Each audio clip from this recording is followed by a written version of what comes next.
कि मुकामी जमीयतुल उलमा क्यों नहीं हमारा साथ दे रही है। न शहर का आमदार आज आवाज़ उठाने के लिए हमारे लिए तैयार है। देखो, अल हिंद जमातुल कुरैश और मालेगांव जमातुल कुरैश का तय सीधा जो फैसला है, मुझको मीडिया वालों का या शहर के कई लोगों का फ़ोन आया और वो ये पूछते थे कि यार ये हड़ताल स्ट्राइक आप लोग का इसका मकसद क्या है।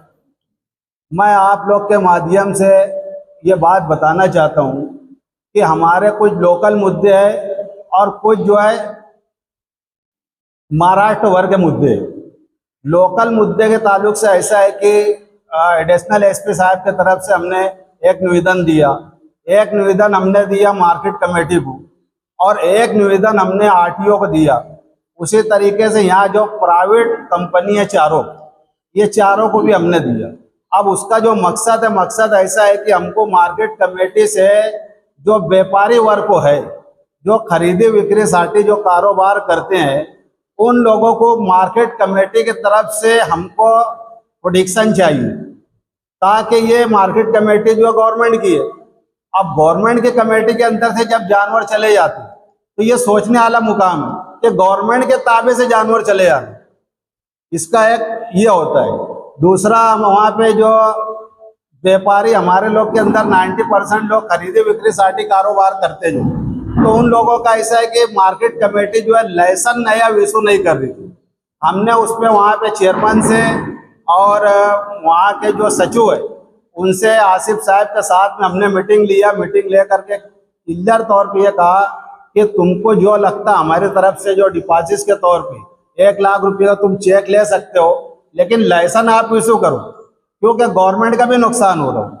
ये एक बात वहाँ की थी। फिर आरटीओ ऑफिस की तरफ हमारा जो जाना था, तो आरटीओ साहब के हमने ये बोला कि भाई देखो, पहले ऐसा रहा करता था कि हर गाड़ी को 12 जानवर हो, 15 जानवर हो, 14 जानवर हो, उसका एक परमिट आता है और वो परमिट देने की जिम्मेदारी जो है आरटीओ की रहती है। तो आरटीओ को हमने बोला कि भाई आप गाड़ी का परमिट दो, वरना होता क्या है कि गाड़ी का अगर परमिट रहा तो ओवरलोड करके जानवर छोड़ दिए जाते, लेकिन परमिट नहीं रहने की वजह से जो काले जानवर हमारे आ रहे, वो जानवर जो है उसको जब्त तो कर लिया जाता और उसको बाकायदा पांजरा पुल में डाल दिया जाता। डालने बाद फिर कोर्ट के आदेश के बाद वो माल वापस और परत नहीं मिलता। तो उन्होंने भी हमारी ये रिक्वेस्ट को माना। 2-3 दिन के अंदर उन्होंने भी खुलासा करके उसका जवाब देने के लिए बोला है। इसी तरीके से हमारा जो कारपोरेशन का मुद्दा था, कारपोरेशन में ऐसा था कि जो स्लाटर हाउस की फीस है, वो फीस इतनी ज़्यादा थी कि लगभग हमको जो है पूरा लेबर चार्ज मिला के 1500 रुपया पड़ जाता था। अब 1500 रुपया पड़ जाता, जानवर के ऊपर 200-400 बचने वाला, 1500 अपन भर कहाँ से सकते।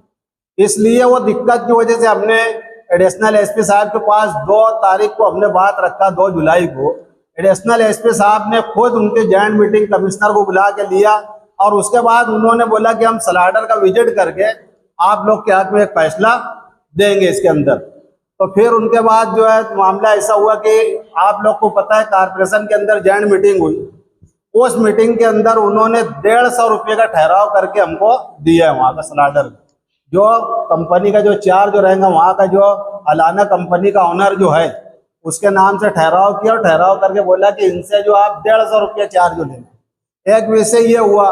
फिर प्राइवेट कंपनी का जो विषय हमारा, उसके अंदर ऐसा है कि कम से कम 600-700 बच्चे जो है मालेगांव के वहाँ पर लेबर का काम कर रहे हैं और वो लेबर के काम में उनको दिक्कत ऐसी हो रही कि बच्चों को 200, 300, 400 इस तरीके से पगार दी जा रही। तो हमारा उनसे डिमांड ऐसा था कि जो फैक्ट्री एक्ट तो है उसके मुताबिक आप लोग ने इनको पगार देना। 8 घंटा ड्यूटी, वहाँ पे 12 घंटा 13 घंटा ड्यूटी ली जा रही उनसे और पगार एकदम ऐसा दिया जा रहा 300-400 रुपये, जो मुनासिब नहीं। तो उन लोगों ने भी बोला, आश्वासन दिया कि भाई हम इसके ऊपर करके गौर करेंगे। और कंपनी से दूसरा डिमांड ऐसा है कि कंपनी अपना खुद का जो व्यापारी आपके पास जानवर ला करके दे रहे हैं, तो उनका तुमने परमिट देना। ऐसा पहले औरंगाबाद में गुरुग्राम में हुआ करता था। तो वो लोग परमिट का हमने बोले कि आप परमिट दो, आपके पास अपेडा के तहत जो गवर्नमेंट का प्लान है तो आप उसका आप परमिट दो। तो उन्होंने बोला कि ठीक है, हम ऊपर बात करके इसके ताल्लुक से भी हम आगे करेंगे। ये शहर को बताने का मकसद ये है कि हमारी जो स्ट्राइक किस लिए। दूसरी बात ऐसी है कि हमारा जो स्टेट लेवल का जो मामला है उसमें ऐसा है कि पूरे कुरैश समाज का जो स्टेट लेवल का मामला है जिसकी हिमायत मालेगांव के लोग ने भी की है। कोई लीगल काम हो रहा है तो तुम पुलिस को इन्फॉर्म करो, लेकिन पुलिस को इन्फॉर्म नहीं करते हुए कानून हाथ में ले करके वो लोग जो मार ठोक करते हैं जिसको मॉब लॉन्चिंग अपन बोला जाएगा, इस तरीके की जो हरकत कर रहे हैं, ऐसा महाराष्ट्र लेवल का फैसला है कि ये चीज खत्म होना चाहिए। और भाकड़ जानवर जो है, भाकड़ जानवर किसी के सींग मुड़ गई, पाँव मुड़ गया, वो किसान का कोई काम का नहीं रहता। तो वो जानवर के ताल्लुक से ऐसा है कि किसान का नुकसान हो रहा, उसमें किसान उसके अंदर खत्म होते जा रहे, गरीब किसान बेचारे, गरीब गुरबा वो एकदम उसमें बेचारे परेशान हो जा रहे वो लोग। क्योंकि अभी देखो ये बारिश का टाइम आया, उनको खेती के लिए जो है बीज वगैरह लेना पड़ता, तो ऐसे जो भाकड़ जानवर वो बेच करके अपना गुजर बसर करते।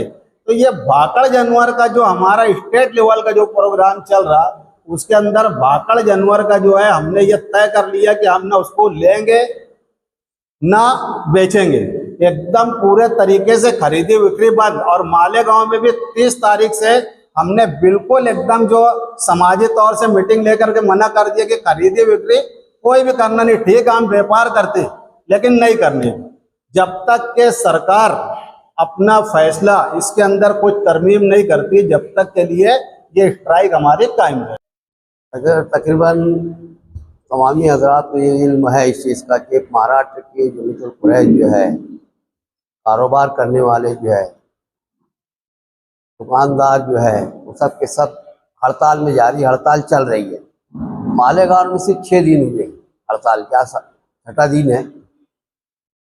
तो लोगों को जो है ज़्यादा तकलीफ हो रही गोश्त खाने का भी। और अभी अपना अल्लाह का एहसान है, अभी जो कुर्बानी गई है भरपूर अपन ने इसको इस्तेमाल किए हैं। तो इनसे गुजारिश है कि वो जो है एहतियात करे, कतई ना इस्तेमाल करे। उसकी वजह ये है कि पिछले टाइम का ऐसा बताया गया था कि हड़ताल के अंदर, ऐसी हड़ताल में जो है हराम जानवर का गोश्त खिलाया गया है। जो भाई साहब ने बोले ना, तहकीक करना बहुत ज़रूरी है। शहर की दीनी समाजी सोसाइटियों से और सियासी पार्टियों से हमारी अपील है कि हमारे बन के अंदर कुरैश बिरादरी का साथ दें। और अभी हम लोग जो है काटन मार्केट में भी गए थे, तो वहाँ पे वो लोगों ने वादा किया है कि बोले हम लोग अभी 24 तारीख या 25 तारीख को मीटिंग है आज उनकी, बहुत अच्छी चालू होंगी, हो गई होगी। तो भाई लाइसेंस देने के बारे में जो है हम तो तैयार है, कुछ बोले अटी शर्ती रहती पूरी कर दो, हम देने को तैयार है। उसमें भी आशीष साहब हमारे उसमें जो है रहनुमाई की, उन्होंने हमारे अमीर बन के चले थे। उसके दूसरे दिन वहीं से निकले, हम RTO ऑफिस गए थे। RTO ऑफिस भी गए थे तो वहाँ RTO से मुलाकात हुई, तो उन्होंने बात उसके उनके सामने जो मुद्दा रखे कि भाई हम यहाँ पर कुरैशियों को जल्दी जो परमिट नहीं दिया जाता है, गाड़ियों का परमिट नहीं दिया जाता। बोले ऐसा तो अभी मेरे को तो इल्म में नहीं है, लेकिन अगर आप लोग परमिट मांग रहे हैं जानवर लाने के लिए तो मैं इसके लिए तैयार हूँ। बोले गवर्नमेंट ने 2019 में एक अमेंडमेंट की है इसके लिए, जानवरों के ट्रांसपोर्टेशन के लिए।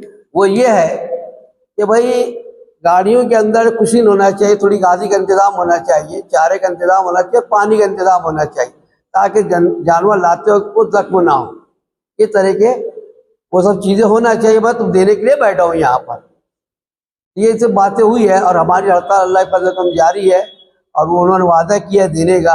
हम देखते हैं आगे कार्रवाई। बहरहाल ये आप वाजे कर देना चाहता आपके माध्यम से कि शहर की जमीयतुल कुरैश और अल कुरैश की जो हड़ताल मुकम्मल तौर पे जारी है और इंशाअल्लाह जारी रहेंगी। अभी हम लोग आगे चल के फैसला लेने वाले हैं, हमारी जनरल मीटिंग भी आज है, उसके बाद कोई फैसला रहेगा आपको पता। अभी बहरहाल जारी है मीटिंग। हमने जो है ना 27 तारीख तक का ये वो रखा था, लेकिन अभी हम जो आज फैसला करेंगे, आज नहीं तो कल हमारा मशवरा होगा और आगे कार्रवाई होगी। और हमें ऐसा लग रहा है क्योंकि 28 को ही बतला है कि वहाँ पे औरंगाबाद में आल महाराष्ट्र जमीयतुल कुरैश की जो हज हाउस के अंदर जिम्मेदारों के जो है एक अहम मीटिंग हो रही है, उसके अंदर फैसला लिया जाएगा इंशाअल्लाह। आज मालेगांव शहर के कुरैश बिरादरी के जिम्मेदारान की एक प्रेस कॉन्फ्रेंस यहाँ मोमिनपुरे के कुरैश जमात खाने में ली जा रही है।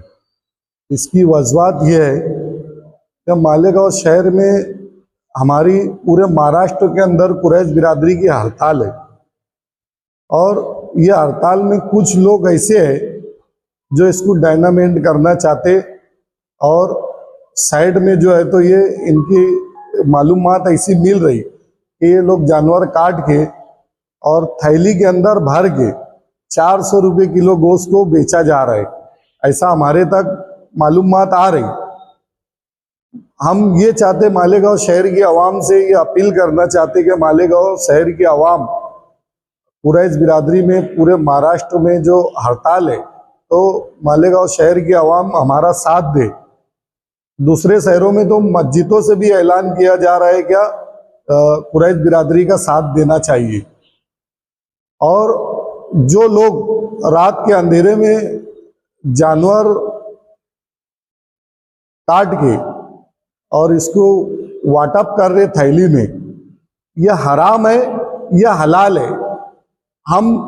हमारा इस्लाम ये बताता कि हम जुबा करके एक आलिम के तरीके से, जो आलिम है उससे जुबा करवा कर और इसका गोश्त खाने का काम हमारा है।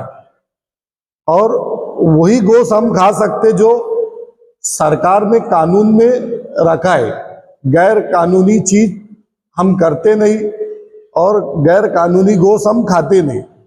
जो कानून के अंदर है, जो सरकार ने जिसकी कंपनियों को इजाजत दिया है, जिसका लाइसेंस दिया है, वही गोश्त मालेगांव शहर में हम उसको खाते। मगर कुछ चंद लोग ऐसे हैं कि जो रात के अंधेरे में का जुबा कर रहे, जंगल में ले जाके क्या कर रहे, कहाँ पे काट रहे और कैसे बांट रहे, ये सब चीज हराम तरीके से चल रही। मैं मालेगांव शहर की आवाम से ये अपील करना चाहते हम कि शहर की आवाम ऐसा गोश्त ना ले और जो गोश्त 200 रुपये किलो बिकने वाला वो डबल दामों में बेच रहे। कुछ हरामखोर लोग ऐसी नालायक हरकत कर रहे, तो आवाम ने भी साथ देना और इनका गोश्त नहीं लेना जब तक तहरीक चल रही। तो ये तहरीक के अंदर हमारा साथ देना। कुछ दिनों की बात है, हमारी लड़ाई सरकार से है। हम अल्लाह पे भरोसा करते हैं, अल्लाह कुछ ना कुछ रास्ता निकालेंगे। तो थोड़ा सा सब्र करें और ऐसा हराम तरीके का जो लोग गोश्त बेच रहे इनसे गोश्त ना ले डबल दामों में। हमारी मालेगांव शहर की आवाम से इतनी गुजारिश है।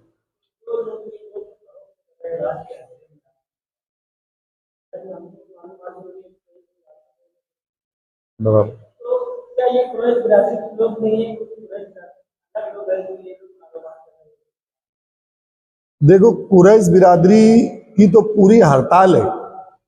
कुरैश बिरादरी से हट के भी कुछ लोग ये काम कर रहे और डबल दाम में गोश्त बेच रहे। ऐसे लोगों को तो मौका मिल गया। ये हड़ताल की वजह से जो गलत काम करने वाले लोग हैं इनको मौका मिला और ये लोग गलत काम कर रहे हैं। तो शहर की आवाम ने ये देखना है कि गोश्त हलाल है या हराम है या कौन से जानवर का है, ये चीज देखने होना। अभी हमारे उमर सर ने बताया कि इसके पहले कोई तहरीक चली थी तो उसमें कोई गलत जानवर का गोश्त भी खिला दिए थे। तो ये चीज मालेगांव शहर की आवाम को देखना है कि हम ये इसके ऊपर जुबा हुआ नहीं हुआ।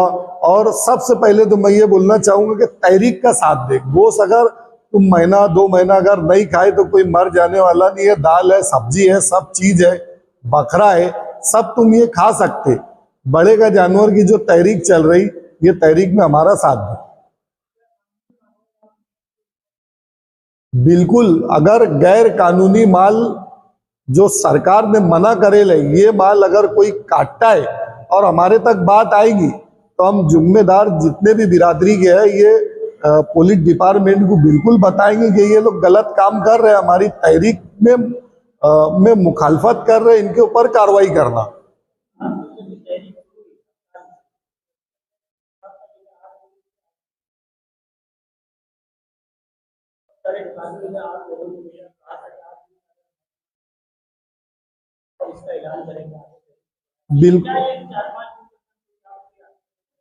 बिल्कुल, इसके अंदर जो है तो 27 तारीख तक के हमने हड़ताल का बोले रहे।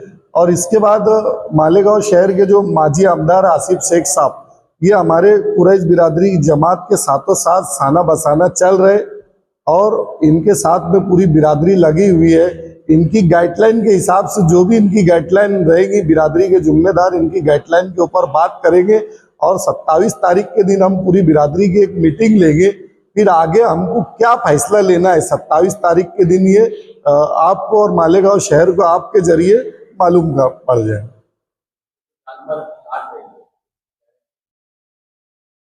बिल्कुल गारंटी नहीं है, कुछ भी जानवर हो सकता। मैं एक जानवर का नाम नहीं ले सकता, मगर कुछ भी हो सकता, कुछ भी हो सकता। क्या अगर गलत मरा जानवर हो सकता, या फिर अपने इस्लाम के अंदर है कि जब तक इस्लामी तरीके से जानवर जुबा नहीं होगा तो हम उसको खा नहीं सकते। सब बंद है, सब बंद। हो सकता चुरा के काट रहे हैं, जो पालतू जानवर घूमने वाला है वो चोरी करके आड़े कोने में अंधेरे में जंगल में कहीं ले जाके काट के बेच रहे होंगे, या कोई दूसरा जानवर भी काट रहे होंगे। लोग ने पूरे महाराष्ट्र के अंदर जो स्ट्राइक की, उसकी वजह यह है कि आज प्रेस कॉन्फ्रेंस लेकर, प्रेस कॉन्फ्रेंस लेकर है ना, हम इसलिए लोगों को बताना चाहते हैं कि हमने स्ट्राइक के अंदर क्या क्या मुद्दे हमारे रखे सरकार के पास। हमारा सरकार से एक मुतालबा है कि भाई कानून का पालन हर हम लोग करते, लेकिन हम जो है तो व्यापारी वर्ग को है। व्यापारी बोले तो खरीदी बिक्री साटी, सरकार ने, महाराष्ट्र सरकार ने हमको लाइसेंस दिया और वो लाइसेंस के मुताबिक हम ट्रांसपोर्टिंग करके इस बाजार से लेकर उस बाजार के अंदर है ना हम खरीदी बिक्री करते। उसके बाद खरीदी बिक्री करने के बाद मार्केट समिति के अंदर हमारा जो जगह है खरीदी बिक्री की, वहाँ हमारा माल सेफ नहीं रहता। वहां से ही कुछ गौरक्षा समिति के लोग आते हैं, पुलिस को लेके आते हैं और वो माल वहां पे पकड़े जाता। इसलिए हमने खरीदी बिक्री को पूरे महाराष्ट्र के लोगों के अंदर बात रखे और बाद में चर्चा किए, प्रेस कॉन्फ्रेंस लेके लोगों को बोला कि ये हमारा पैसे का माल रहता है ना। ये कौन से लोग हैं? वहां तो कोई कत्ल खाना नहीं है बाजार समिति में, बाजार समिति में कोई कत्ल खाना नहीं है। आज बाजार समिति के चेयरमैन को बात करना चाहिए कि भाई ये कोई कत्ल खाना नहीं है, यहाँ पे आके जो तुम रेड करते, माल पकड़ते, यहाँ पे लाइसेंसदार लोग हैं और इसकी खरीदी बिक्री साटी सरकार ने इसका परमिशन दिए ले। ठीक है, 2015 में बैन लगा गाँव अंशों के ऊपर, हम उसका पालन करते, लेकिन ये गाँव रक्षा समिति को जो सरकार ने कौन सा आईडी प्रूफ दिया कि ये गौ रक्षा समिति के लोग गाय को पकड़ना छोड़ रहे, लेकिन एक बिजनेस बना लिए। हमारी मालूमात ऐसी है कि भैंस पकड़ते, भैंस को तो सरकार ने अलो किया कि हम भाई परमिशन दिया कि स्लैटरिंग दिया, और उसके अंदर सरकार का खुद इसमें परमिशन है, उसके अंदर एक लोग बिजनेस करते, भैंस पकड़े जाती, भैंस पकड़ने के बाद ये तो बपोलो पकड़े जाता, और ये पकड़ने के बाद गौ रक्षा समिति के लोग ये गांव से वो गांव लिया कर बेच देते।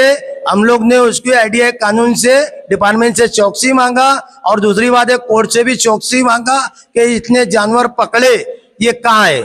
आज जानवरों को देखो, गौशाला की देखो, सोशल मीडिया पे एक रिपोर्ट आ रही, वो रिपोर्ट ऐसी आ रही कि कई जानवर तो गौशाला के अंदर है नहीं, कई जानवर ऐसे है कि वहां मर गए, कई जानवर ऐसे है कि भूखमरी का शिकार है, यानी अत्याचार खुद ये गौशाला के लोग कर रहे हैं। इस पे सरकार ने हमारी बातें जो थी इसके ऊपर है तो सोचना चाहिए, हम लोग को नजरअंदाज नहीं करना चाहिए। कई लोगों का रोजगार है, कुरैश बिरादरी का एक रोजगार नहीं है। इसके अंदर खरीदी बिक्री साटी करने वाले हर समाज के लोग हैं, एक ही समाज नहीं है मुसलमान या कुरैश बिरादरी की, इसमें कई समाज के लोग हैं। वो लोग लाते और व्यापार करते, कई लोगों का इसमें चूल्हा जलता, बहुत बड़े संख्या के अंदर लोग हैं ये कारोबार करने का वास्ते। हम शासन से और प्रशासन से एक अपील करती है कि ये लोगों का जो स्ट्राइक चालू है और एक है तो आंदोलन चालू है, इसके ऊपर गौर करना चाहिए। बड़े रोजगार है और नहीं तो सरकार ने इसमें रोजगार देना। अस्सलाम वालेकुम। पहले तो मैं पूरे बिरादरी की जानिब से आपका शुक्रिया अदा करता हूँ कि आप हमारी एक बात पर आए और आप हमारी सरकार तक बात पहुँचाएंगे, हमको ये उम्मीद है। और दूसरी बात मैं ये बोलना चाहता हूँ, शुक्रिया अदा करते हैं हम पूरी बिरादरी की जानिब से अबू आसिम साहब का, जो उनने हमारी बात को हाउस में रखा है। और शेख आसिफ साहब का भी हम शुक्रिया अदा करते हैं कि हर जगह हमारे साथ सहना पसाना वो रह रहे हैं और इंशाल्लाह आगे भी हमारे साथ रहेंगे वो। और मैं ये बोलना चाहता हूँ मालेगांव की आवाम से, ये खाली कुरैश बिरादरी की तहरीक नहीं है, इसमें शेतकरी हमारे साथ में लगे हुए हैं और मुसलमान भाई भी हम ये गुजारिश करना चाहते हैं मालेगांव वालों से कि वो भी हमारी तारीख में शामिल हो। खास तौर से मुर्गी जो काटते, जो कारोबार करते मुर्गी कारोबार, उनसे भी हम गुजारिश करते हैं कि वो कुछ दिनों के वास्ते हमारी तारीख में शामिल होए, और जो बकरा बेचते हैं उनसे भी हमारी गुजारिश है कि वो भी हमारी तारीख में शामिल होए। अस्सलाम वालेकुम। मेरी शहर मालेगांव के लोगों से अपील है कि इस तहरीक में कुरैश बिरादरी का साथ दे, क्योंकि साथ देने का कारण इसलिए मैं बोल रहा हूँ कि हम लोग ये जो तहरीक चलाए, धुलिया शहर जमीयतुल उलमा की इमा पर हम लोगों ने तहरीक चलाई, और आज हम लोगों को ये बात भी समझ में नहीं आती कि मुकामी जमीयतुल उलमा क्यों नहीं हमारा साथ दे रही है। न शहर का आमदार आज आवाज़ उठाने के लिए हमारे लिए तैयार है, न कोई। तो सिर्फ मेरी शहर वालों से इतनी गुजारिश और अपील है कि आप लोग हमारा साथ दो और ये तहरीक को कामयाब करो। अस्सलाम वालेकुम।